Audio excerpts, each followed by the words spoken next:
Welcome to Marketing When the Pie is Shrinking. I am James Charles, and I'm with the team at E-Impact Marketing. My role there, a few different roles, but the main one that's relevant to today's talk is I work as a marketing strategist, one of four. We have a few others here. So, a little bit about me. This is my family, my wife, Kara, my daughter, Sunny, my son, Shepard. We live in New York City, shed capital of the world. Not quite. I see a few here and there once in a while. You'll see in a backyard, and wow, wonder how they got that in there. So, full disclosure, I have never built sheds, and I've never sold sheds. The closest I've got was re-roofing a few sheds. I grew up around farming and auto repair, and my introduction to the construction world came through roofing. So I worked in that for a few years, and not too many sheds, but there's a few people who'd pay to replace a shed roof. Built some decks, got to keep the inspectors happy, cleaning out footer holes. So one thing led to another, and now I say I click buttons for a living. So I guess it's a little bit different nature of work. And if I click the buttons in the right order, people are really happy. So my goal today is not necessarily to give you a silver bullet and say this is exactly what you need to do for the last quarter of 2024, moving into 2025. There's way too many variables in any company, in any given situation to say like this is the one thing and it's going to work 100% of the time. So my goal is to give you a bit of a framework to think about your marketing and where to focus your efforts so that you can drive results and maybe identify the largest opportunities for growth in your particular business. So first off, is the pie really shrinking? How many would say that the shed market has shrunk or is shrinking in 2024, just by a raise of hands? Okay, maybe 30 to 50%. All right, so even within this group, right, we have mixed opinions about, what the state of the market is. Objectively, this is what Google says search trends have been for the term sheds over the past 5 years. So objectively, we are at a lower state of interest in sheds now than we were 2 or 3 years ago, which I think most of us would probably agree, and at least the interest is not quite the same as what it had been at one point. So between the time that we gave our topic for the talk and it was published, and now we actually ran a survey of a number of our clients and other businesses just to get a state of what people were feeling and seeing in the economy. So this is very new data. I would say it's a week old, maybe less than that since we've compiled it. And I'm not going to give a whole lot of commentary on it. This is not necessarily, the data has not been weighted, or we're not claiming that this is representative of the entire industry. These are the results of the survey we ran. We had about 90 responses, and about half of those were in the shed or post-frame industries. So what are your year-over-year revenue expectations? Most folks are falling in the 10% down to 10% up category, roughly in there. And what actions are being taken based on current market conditions? The two most popular responses are pushing harder in marketing and running sales and discounts. Now, given that these results included a lot of our clients, it may skew heavier towards marketing, but I would expect that there are a lot that are pushing in marketing. Question? Yes, good point. You may take pictures. I'm going to have a lot of material, and I'm going to move very, very quickly as we go on. A lot of stuff to go through in an hour. So I am going to make the entire slide deck available at the end. So if you want to just listen, I have a QR code that you can scan at the end. If you don't do QR codes, you can come talk to me. I'll be happy to email it to you afterward. Yep. All right, current challenges, how are you engaging with them? Sales, customers, these are kind of the themes that we were hearing in the written responses. And then how easy are you finding it to close deals compared to other years? Harder, difficult, again, some of those same patterns. So this is a theme that we've been hearing. You've probably heard some of the same in conversations around the floor if you were here yesterday. The optimism that was here 2 or 3 years ago is not at the same level across the board. That's the sense that I've gotten, and from others I've talked to, heard the same. So, marketing when the pie is shrinking. First part of that is marketing. What is marketing? Anyone want to give their definition of marketing? No right or wrong answer. I would just love to hear, how do you view marketing or define it? Getting your name out there. Getting your name out there. Great. Anyone else? All right. Go ahead. Google Ads. Yep. Telling your story. Good. Yeah, great responses. I'm going to give you my definition just so you know the framework that I'm coming from. I think marketing ties very closely to the idea of business as a whole, right? We got a person with a problem, and we have a provider with a solution, and the person with the problem is willing to pay money to have that problem solved, and you got a solution. Marketing is the bridge that connects those two parties, right? And good marketing, I believe, that is really the core of what it's doing. So I think sometimes marketing errs into the area of trying to create problems for people and then say, hey, by the way, we have a solution. The best businesses are built on real problems. And marketing brings people with those problems together with a provider who can solve it.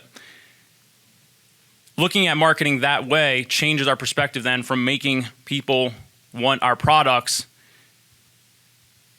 to making products that people want. And there is a bit of a difference there. One starts with a product and says, okay, now who can I sell this to? The other says, what are the problems that are out there and what can we create to solve those and then get in front of the people with those problems? All right, the pie. So you have a slice of the pie now, assuming that you're here. There's your slice. What do we do to grow our slice of the pie or to increase our revenue? This is the diagram that I'm going to work off of, and it's going to be a little, like I said, a framework. I think it's helpful just in looking through the different options that you have and different places you can focus your energy. The first place being selling more to your existing customers. This probably focuses a little more on the sales side of things, but the line between sales and marketing, I believe, is increasingly blurred. And so I think it's good to look through the entire process or the entire funnel to find opportunities for improvement. So how do we sell more to our existing customers? There's two main categories. The one is lifetime value, which marketers love abbreviations, by the way. So they throw abbreviations out there. You'll see the abbreviation LTV thrown around sometime. That's lifetime value. It's most commonly used in industries with recurring purchases. So, if you're a Apple user, right? Apple wants to know how many pieces of hardware are we going to sell you throughout your lifetime? How many pieces of software and upgrades and apps are we going to sell to you? What are you worth over your entire lifetime? Because if we're going to get you as a customer, we can keep selling to you repeatedly and increase that value. Not real relevant in the shed industry. Anyone here that gets the majority of their business from repeat sales to existing customers? Right? Okay, I see a few hands. Great. How long, just out of curiosity, how long have you been in business? 35 years. What's that? Food business. Okay, got it. Okay. So, yeah, do you get most of your shed sales from repeat buyers?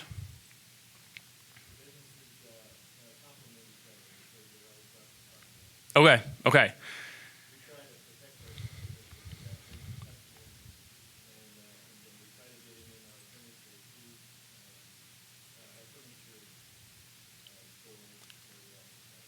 Yeah. How many people here have been in business 35 years?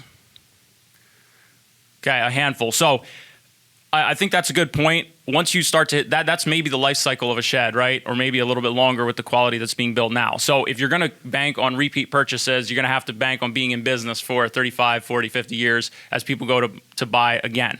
So this is not going to be the main focus for us. The other way to sell more to existing customers is to increase the average order value, or again, in the theme of abbreviations, AOV.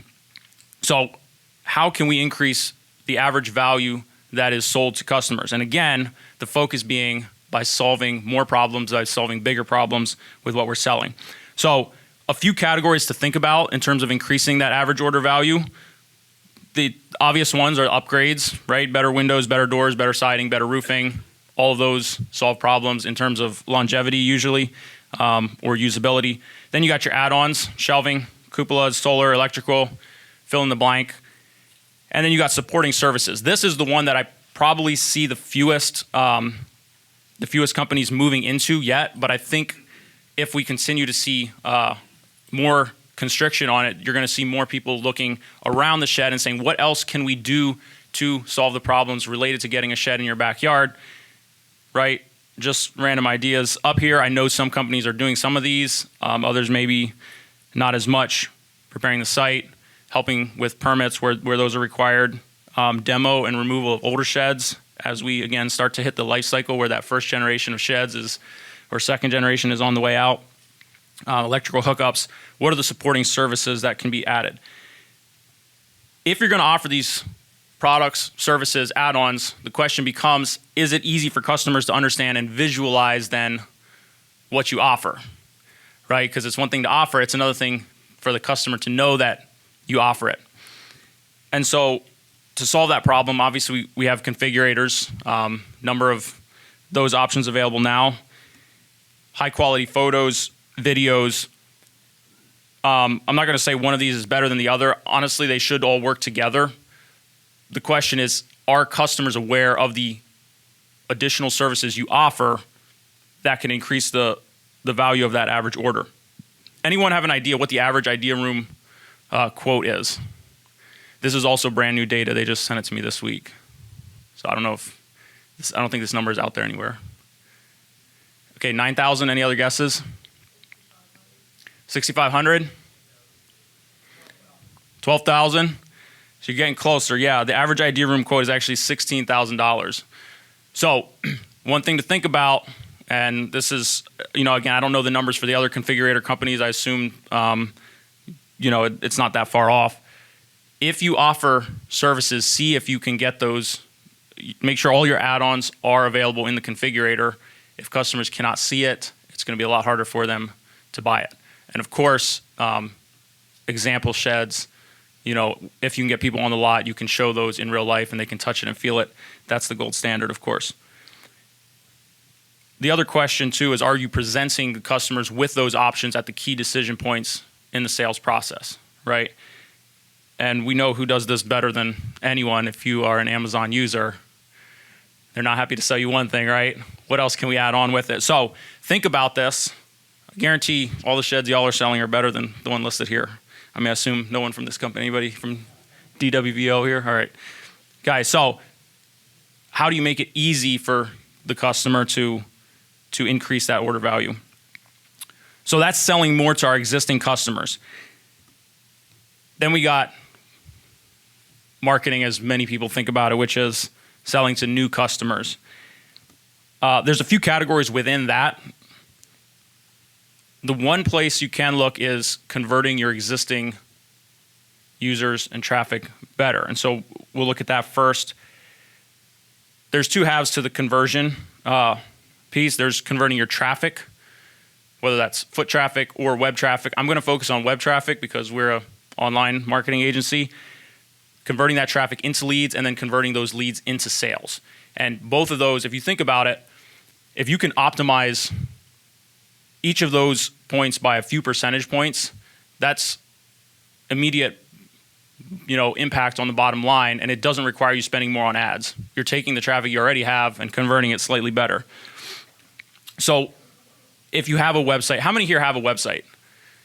Okay, majority. It's always tough preparing talks like this because there's some of the companies that are here that are doing extremely advanced things with marketing, and others that are just starting out, posting on Marketplace, whatever. And so, trying to strike the balance where there's helpful and useful info for people across the spectrum. So, if you have a website, some things to look at your website and consider are: is it clear what we do, where we operate, and who we serve? You think it's obvious, but you'd be surprised how many websites you get on where it's not even clear what the service area is, right? Do you deliver to my town? Where are you located? And again, people don't read. We know that. I'm sure every single one of you gets leads from out of your service area. I've never heard of a shed company that doesn't. Who knows where these people find you and how we can get them to read. But anyways, you do want to make sure that it's clear for the people that are within your target market that, hey, this is who I'm looking for. This is a local company, and they're doing exactly what I need. A question to ask: is your sales team doing work that your marketing should be doing? And by asking that, I'm not taking anything away from the sales team, but what happens a lot of times, the sales team is repeatedly answering the same questions over and over and over again.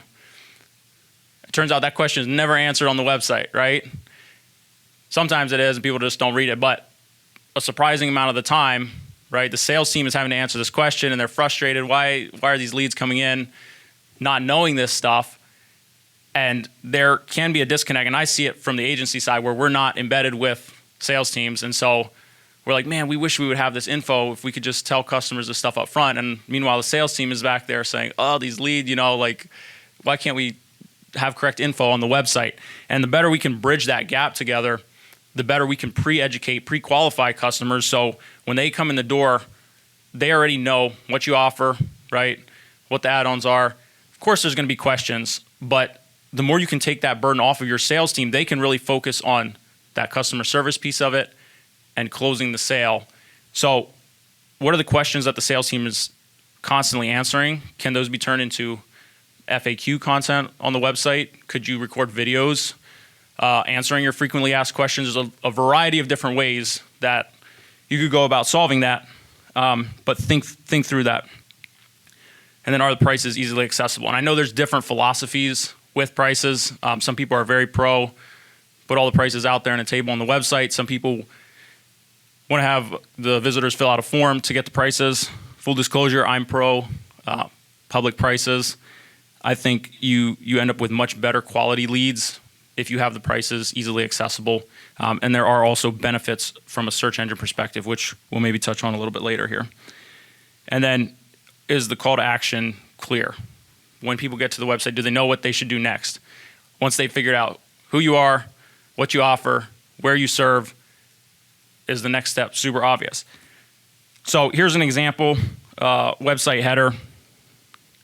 In this case, you could argue this is not the best because there's kind of two primary calls to action. And in this particular case, this brand, they have both a well-built custom shed workflow as well as a large inventory. So they kind of give visitors two branching paths to go down, either to customize with a configurator or to shop inventory. So those are the primary calls to action. But we're also offering them with additional ways to get in contact, deprioritizing those a little bit more, but still giving multiple ways, not forcing customers through a single funnel, because as much as that's convenient for us, some people prefer the phone. Some people want to click around and design first. Meet the customer where they're at. Here's another example. This is on an actual product page, multiple calls to action. So we have a primary, which is to get info, and then some secondaries. If the person is ready to pull out their credit card and leave a deposit, great, go ahead and do that. If not, there's a link to call that this particular location where the building's listed. They can go view payment options, submit I think in this case we offered a rent-to-own application there. I forget all the details. When a customer visits your website, you can think about it like a relationship, right? If I met my wife and the first time I saw her, within 5 minutes, I dropped down on a knee and said, hey, will you marry me, right? Probably wouldn't be where I'm at today, okay? And so the best approach is usually, right? Obviously, and there's people that do that. You know, you hear the stories. Within 5 minutes, we knew. That's not the majority of cases. Not everyone is ready to close the first second. And so if you can give these primary calls to action, and some people will take them, and other people are going to need more time. And so by providing secondary options or lower pressure options, you're going to capture leads that otherwise might be scared away, saying, hey, I'm not ready for a quote here. But if I had the option to sign up to be notified when a promotion is run, hey, why not? I know I'm going to buy a shed at some point. I'm just not ready to submit a quote because I don't want a salesperson calling me right now. I'm not ready for that type of commitment in the relationship. So giving those alternate ways for customers to get in touch with you. Primary calls to action are often configurator quote requests, phone calls, you know, obviously reserved with a deposit. That's a high commitment. And then secondary things can be, you know, download a checklist, download a PDF guide to designing your backyard, sign up to be notified when we run a sale. Much lower commitment, but you're still capturing at least a name and an email address, and you can gradually continue and strengthen that connection over time. All right, so that's converting traffic into leads better, and then thinking about leads to sales. How many here are using a CRM? Okay, that might be 30%.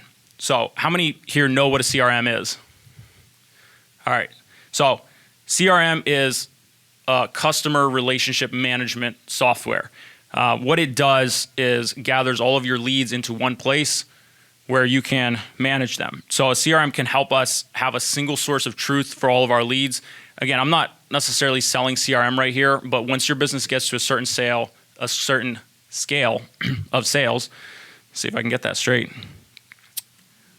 it becomes critical to know where your leads are at in the pipeline. It becomes critical to have data about why you're losing leads, how many leads do you have. As you begin to scale, these numbers become more important. So it's something to at least be aware of and have on your radar, even if you're not at the place where you need one right now.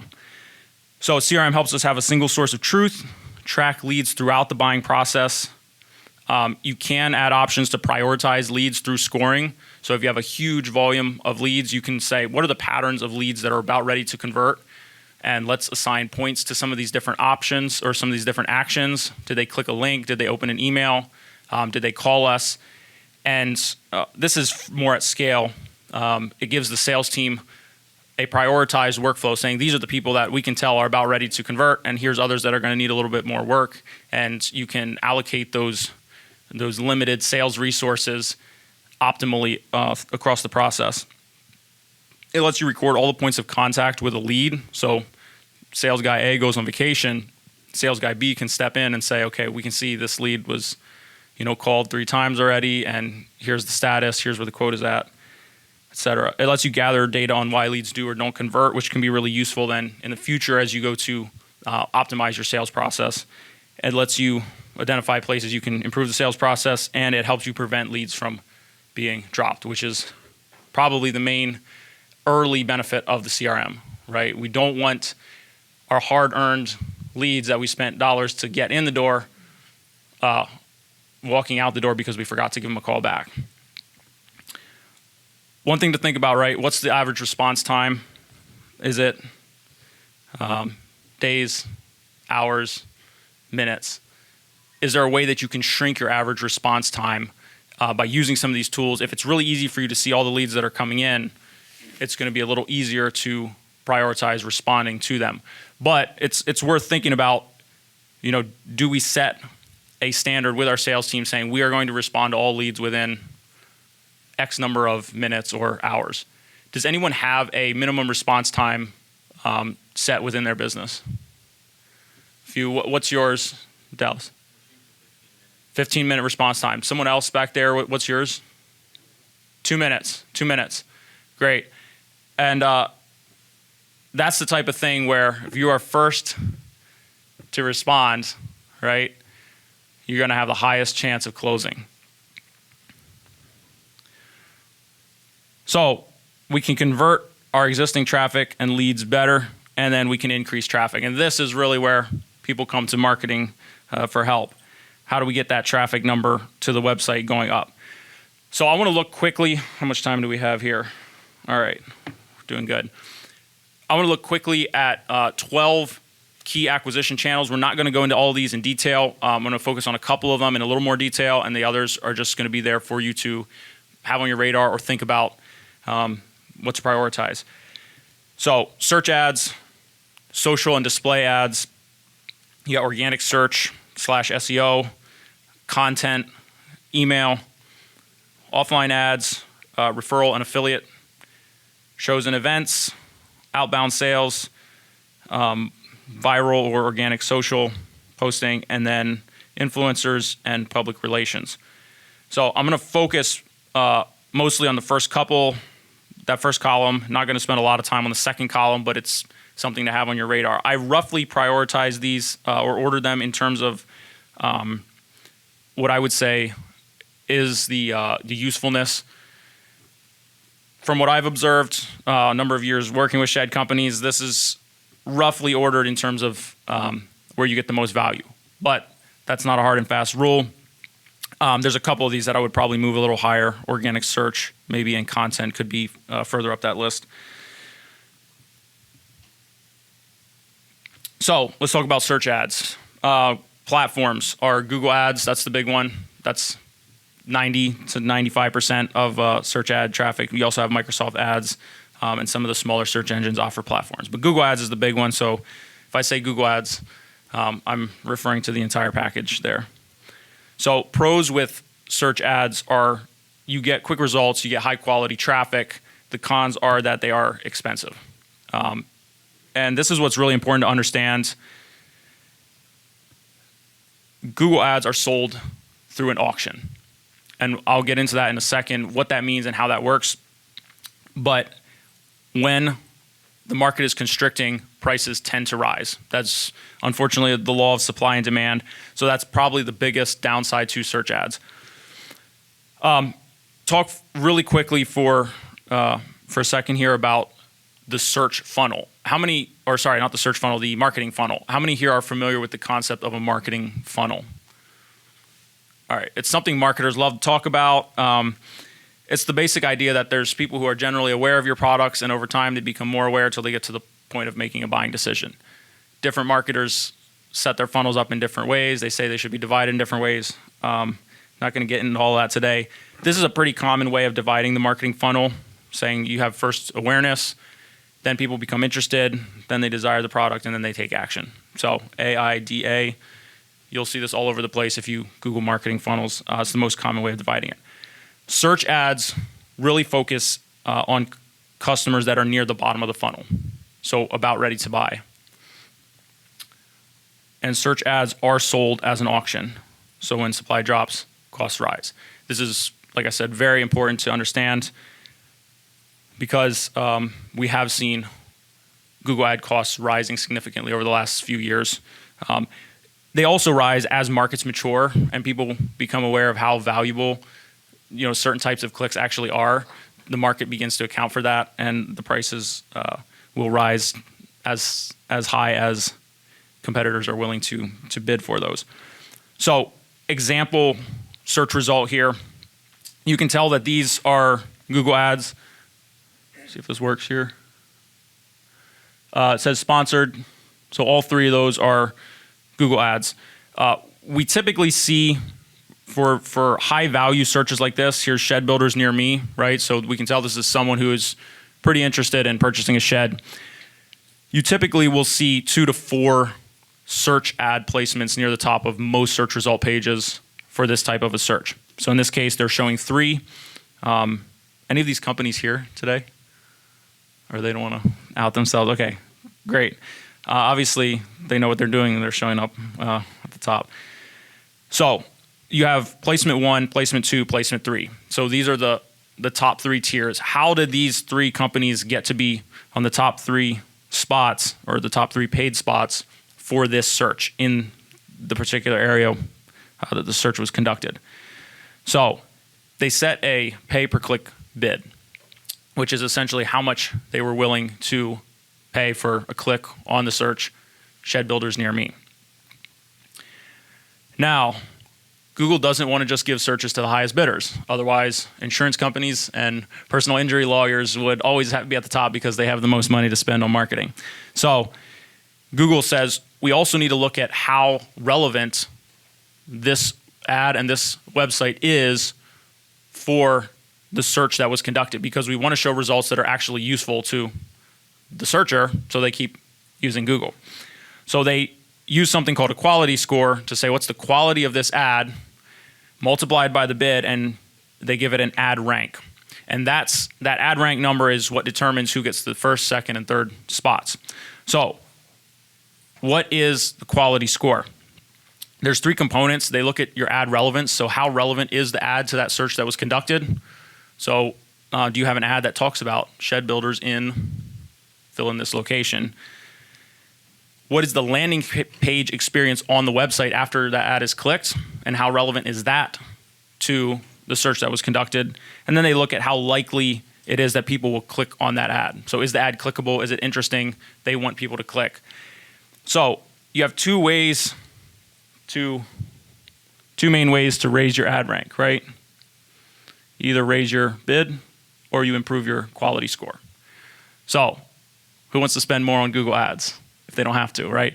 And so one place to look if you're running Google Ads is what's your quality score like, and are there ways that you can improve the quality of your ads relative to the searches that you're going after so that you don't have to raise your bid as much to get there.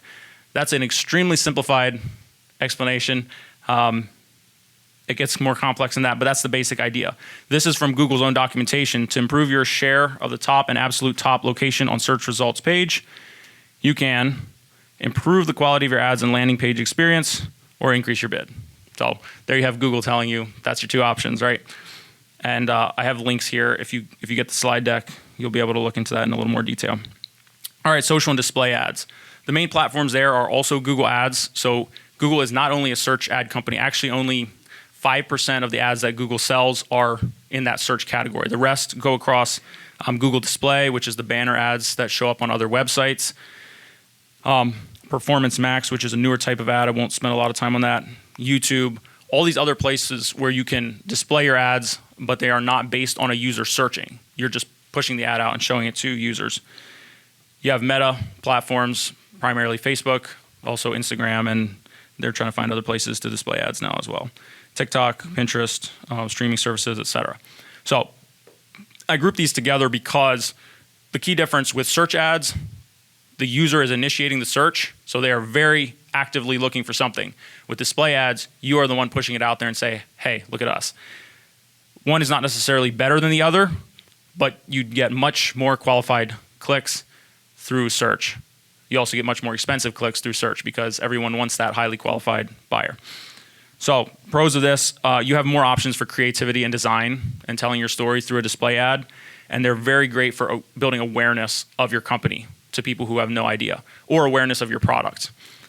The cons are that it requires creativity and design. So if that's not your strong suit, it takes a little bit more work to stand out. And then if it's not done right, traffic and lead quality can be low. So search ads targets that lower part of the funnel. Social and display ads target a bit higher up the funnel. All right, organic and SEO. Okay, I'm going to move quickly here. There's 3 types of SEO. And again, some of this is going to get technical. I'm going to go through a little bit of a semi-technical explanation here, and then we're going to zoom out a bit. So hang with me if this is not your cup of tea. So SEO, search engine optimization. Search engine optimization is basically making your website as friendly as possible to search engines so they can understand what your site is about. You want, when people are searching, the search engines want to show results that are best for the user who's searching. If they don't understand clearly what your website is about, the search engine that is, they're going to have a hard time deciding which searches they should show it for. And search engines like to show results that they are confident the user will like. So SEO is simply optimizing your website for the search engines to understand and to use. The key is not only optimizing for the search engine, you also need to optimize for the end user. So there's on-page SEO, which is changing the content on the website itself to be more friendly to search engines and for users. There's off-page SEO. The biggest part of this is link building, which is getting links back to your website from other websites. The main reason for that is the search engines also want to know that you are an authoritative website. The more trust they have in you as a website, the more likely they are to show you in search results. And the way they build trust in you as a website is by, one of the main ways is saying how many other websites have linked to this website. If a lot of other websites have linked to your website, it gives the search engine a higher degree of confidence that you are a high quality business, a high quality website. So off-page SEO looks at what can we do around our website to build the authority of the site. There's technical SEO, which is just like it sounds, very technical. It basically involves making sure the back-end stuff on the website is not harming your visibility and search results, making sure that search engines can understand the website from a code perspective and a structure perspective. And then you have local SEO, which revolves around Google Business Profile and other places that your name, address, and phone number for your main location or all locations that you operate, making sure that those are clear and easily visible for local searches on the web, on maps, etc. So pros of organic search and SEO is that the traffic is free once you get it, and the value increases over time. So if you do SEO once, it's not like you'll never have to do it again, but you essentially can create a really good page once, and it will bring traffic over time. With pay-per-click ads or search ads, you are paying for every subsequent click. With organic traffic, you are doing the work once, and future clicks are free. So the cost per click essentially becomes less over time rather than more. The cons are that it's hard. I don't have that on here. And it's a bit slower to see results. So we typically say 3 to 6 months to really even start to see the results of good SEO work that's been done. So thinking about SEO, I know for a lot of people it's kind of a black box. It's a term that marketing companies throw around. I want to just give you 2 frameworks to think about the keywords that you want to optimize for. If we're optimizing for search engines, we're optimizing for user searches. And so we need to prioritize which searches we care about showing up for. And so you can think about it as a graph with the number of searches being the y-axis there. And if you would plot all the different searches related to sheds or whatever the different areas of your business are, you're going to have some that have a high volume of search and some that have a much lower volume. And there's going to be a lot more random keywords that have low volumes and a few keywords that have very high volumes. So for example, sheds might be a super high volume keyword. Metal sheds, not quite as much, but still a decent amount. And then you go down something like 14 by 20 metal shed with porch, right? Very few people search that in a month. But it's a very specific search that is likely a very active buyer who's near the bottom of that funnel. They're ready to take action. They're ready to make a purchase if they already know what size, what material, what style. So if you hear marketing companies or anyone throw around terms like long tail or short tail, this is what they're talking about. The short tail is those high volume keywords. The long tail is this long tail here of lower volume but still valuable keywords. So if you are newer to SEO, organic search, if you haven't done much of that, focus on the long tail because it's extremely competitive here in this area. You're going up. If you just want to rank for sheds, as a new website, good luck because you got Lowe's, Home Depot, Amazon. Everybody's going after those, and they got, unfortunately, a lot more firepower than most of us do. So where we typically see the best results for newer businesses is to start here and work backwards. The other thing to think about is what the intent of the keyword or the intent of the search was, right? So people search a ton of different things and they have different desired outcomes. So you got informational searches. An example could be what is the best shed material? So this person is in research mode right now. There's navigational searches. So for example, Home Depot sheds, this person wants to go to the Home Depot website and see sheds. So they're looking for a specific website. They're trying to get somewhere. Commercial are likely something that would be purchased. 10 by 12 shed price, right? They're thinking about buying. And then transactional, it's somebody who is ready to buy sheds near me. So you can roughly correlate these different intents with the different stages of the funnel. It's not a one-to-one match, but transactional and commercial searches are much closer to making that buying decision than informational searches. Again, if you're just getting started, focus on the bottom of the funnel and work backwards. You want to get the people in your area who are about ready to buy rather than going after the random person who's like just trying to figure out what the best shed material is. Now, as you work backwards, you might eventually get there, right? And you might say, hey, let's teach people about shed materials. Let's help them compare their options, and that's fine. So if you're starting at the bottom, if you're more advanced, you might want to look further up the funnel and see what opportunities are there. All right, content. This could be grouped together. Honestly, SEO doesn't work very well without content. So the two go hand in hand. I could have grouped them together. I split them out here. Different marketers would probably divide these channels up in slightly different ways. It's neither here nor there, but just so you have an idea what's out there. Types of content: blogs, videos, social media posts, podcasts, case studies, etc. The list goes on. These are all different ways that you can create content to educate and to inform and to serve users and ultimately customers who are trying to find solutions to their problems. Once you create the content, you also have to think about how you can get it in front of people. And so that's where distribution comes in. Organic search is probably, in my opinion, the best distribution channel. Social media can be a good one as well, email, print, and there's different ways to get that out there. So, content establishes your authority. Again, the search engines want to know that you are a trustworthy authority, and if you have a very small, very sparse website, it's harder for them to verify that than if you have a ton of educational content, right? We can debate the quality of Wikipedia articles maybe, but in general, there's a lot of websites that link to Wikipedia and there's a lot of content there, and the search engines have a high degree of certainty that if I serve a Wikipedia article for certain types of searches, we know that this is going to be useful to the user. So the same idea, do you have content to establish the authority of your brand and of your website? And it fuels SEO efforts. So it's search engine optimization. If you have nothing there for the search engine, there's nothing to optimize. So content and SEO really need to work together. Cons are that it is time consuming and hard to create content, which is why a lot of people don't do it, which is why there's still, I believe, quite a bit of opportunity in that space. And it can be really hard to do well.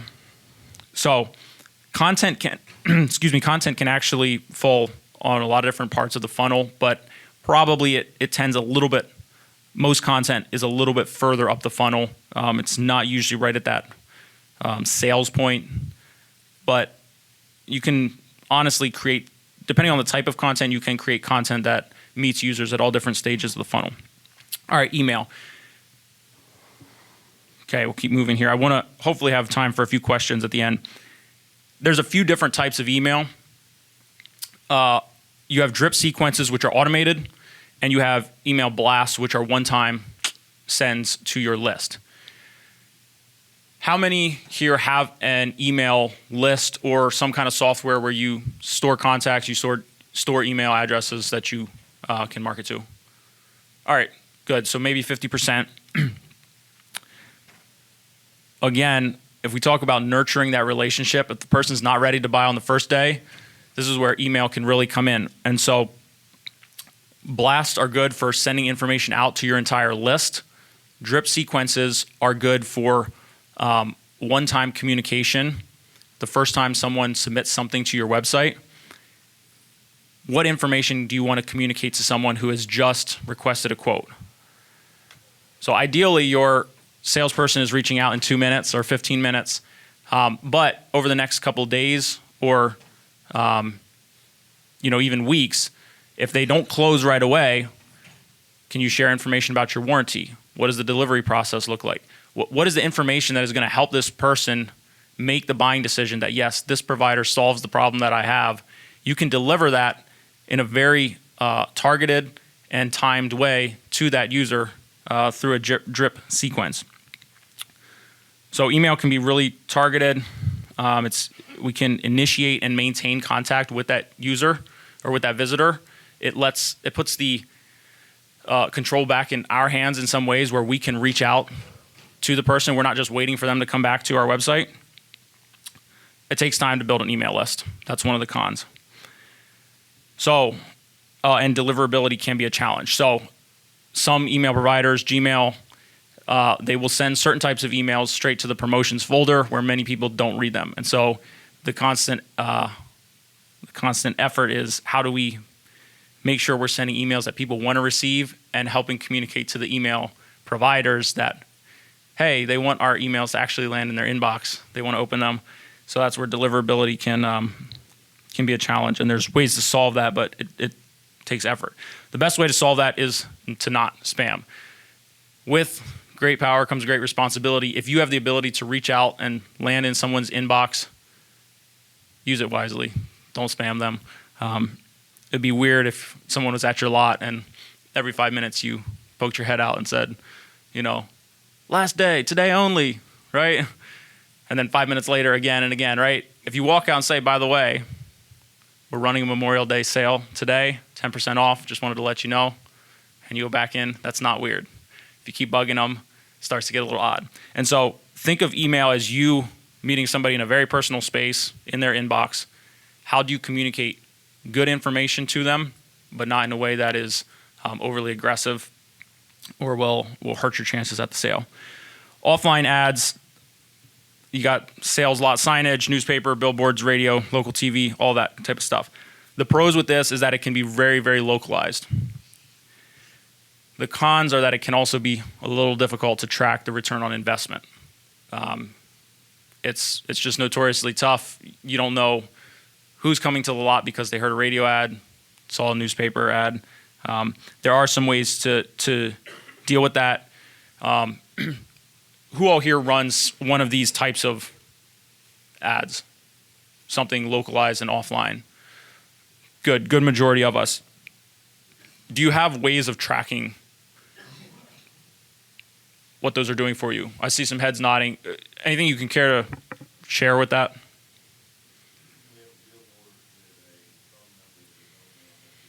Okay. Great. So a tracking phone number. Yep. So the options, the main options for tracking the performance of those are tracking phone numbers. Like you said, you can get a phone number that is just for that offline ad. And if you set up a system where you say, hey, this is our phone number we use on billboards, this is our phone number we use in newspaper ads, anytime that phone number is used, even if someone saves it in their phone and uses it later, okay, this lead came from somebody who saw our newspaper ad or billboard ad. You can also do custom domains that are only used in those places and then have them redirect to your main website. QR codes are another way to track those types of things. And then the good old-fashioned, how did you hear about us? Which I think is actually underutilized these days maybe as we think about online tracking. All right, the other ones are referral and affiliate.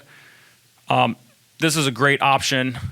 Again, hard to track unless you're using a CRM, but some of the best leads come from here. Shows and events, and that could be home shows, open houses at one of your sales lots, that type of thing. Outbound sales.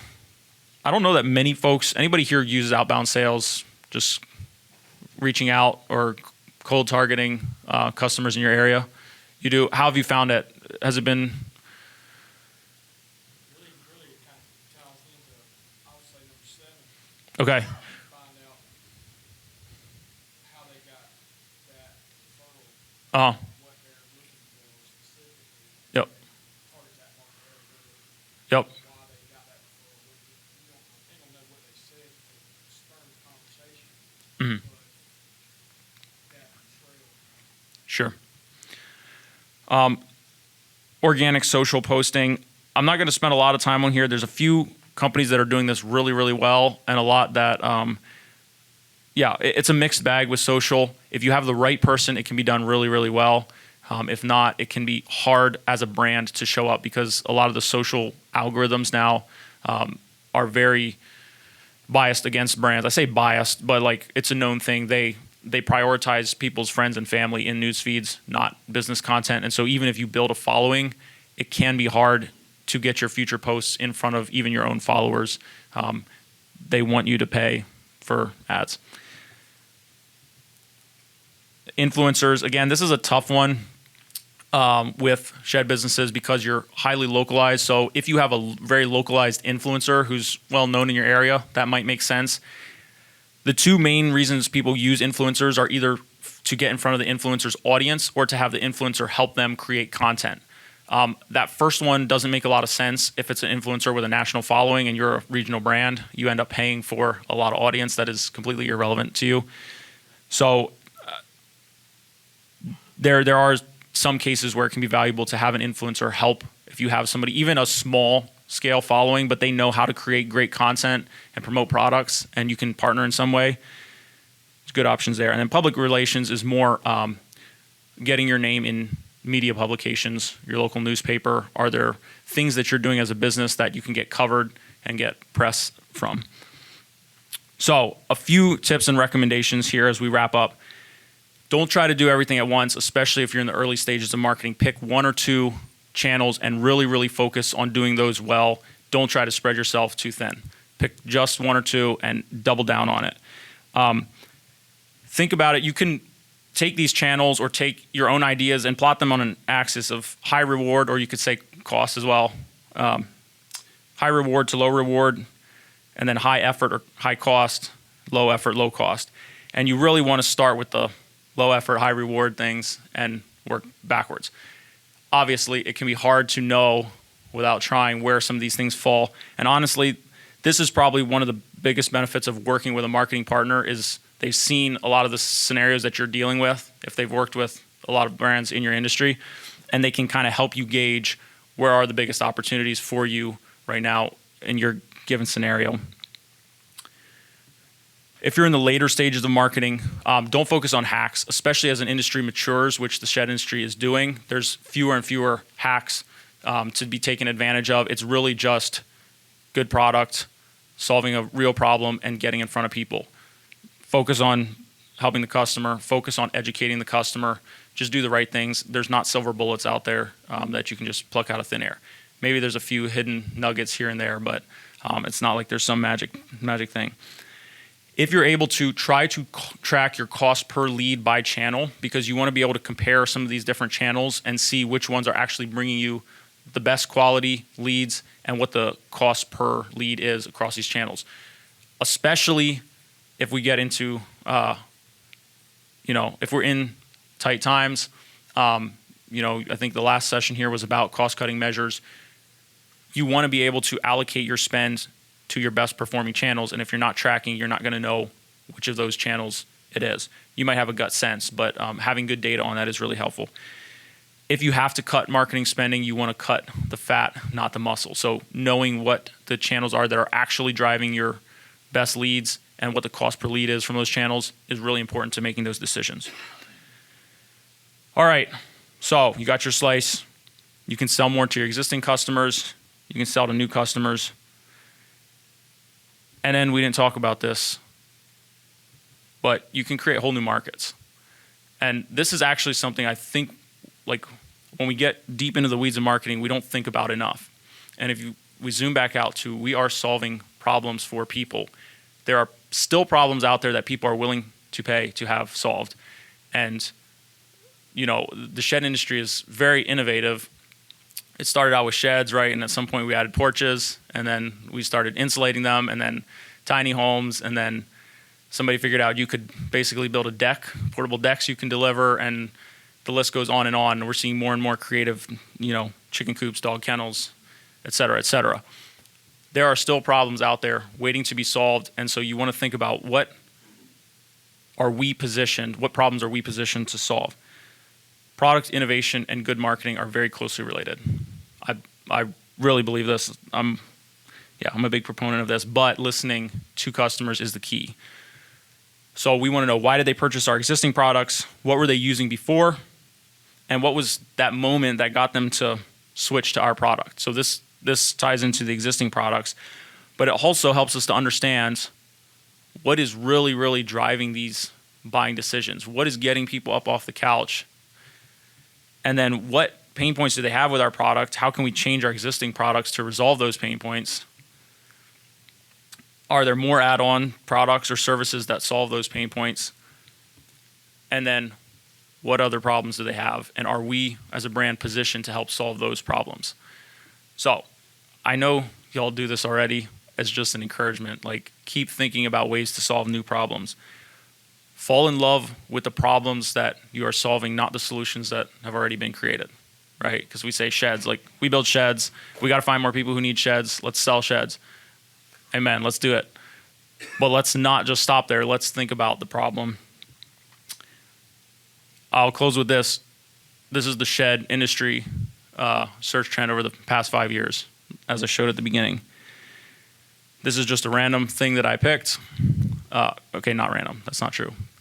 Right? This is the trends for the term affordable housing over the past few years, right? If somebody can find a way to crack this nut, it's trending in the opposite direction. So there are problems out there that people are willing to pay to solve. What new problems are waiting for you? And with that, I will open it up for a few questions. We are at booth 627 if you want to stop by later and chat more. My contact info is there, and a QR code if you want to get the slide deck. So, any questions?